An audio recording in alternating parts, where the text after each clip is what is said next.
Banjir bandang dan tanah longsor sapu rumah warga di Tapteng, ibu dan 3 anak tewas. Kabar duka menyelimuti tanah Tapanuli.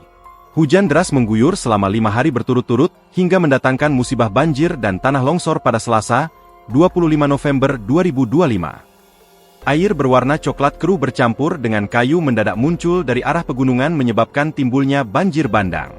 Dari video amatir yang beredar di Facebook, banjir bandang di Hutana Bolon, Tukka, viral di media sosial. Air coklat keruh bercampur kayu-kayu besar melintas, hingga hampir menutup rumah-rumah warga. Di lokasi lain, bencana alam juga terjadi di Desa Mardame, Sitahuis, Tapteng. Pada Selasa 25 November pagi, dilaporkan bencana longsor menimbun rumah warga di sana. Kejadian longsor diperkirakan terjadi pada dini hari setelah hujan deras mengguyur wilayah Tapteng.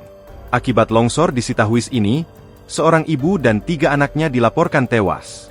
Penemuan korban dimulai sekitar pukul 7 waktu Indonesia Barat.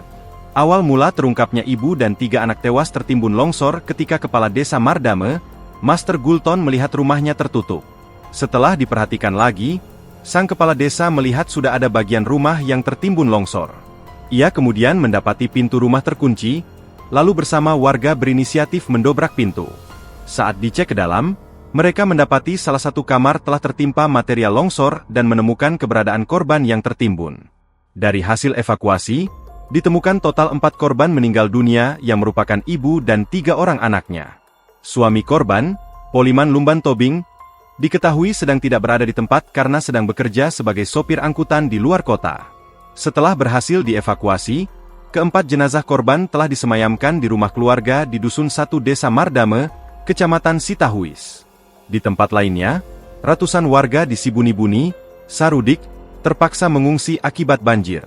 Curah hujan yang tinggi selama 5 hari berturut, mengakibatkan Tapteng lumpuh. Banjir di mana-mana. Banjir di Sibuni-Buni ini dimulai sejak pukul 5 WIB, Selasa, 25 November 2025. Kondisi terkini air mencapai pinggang orang dewas, masih menggenangi ratusan rumah warga. Download Tribun X sekarang. Menghadirkan lokal menjadi Indonesia.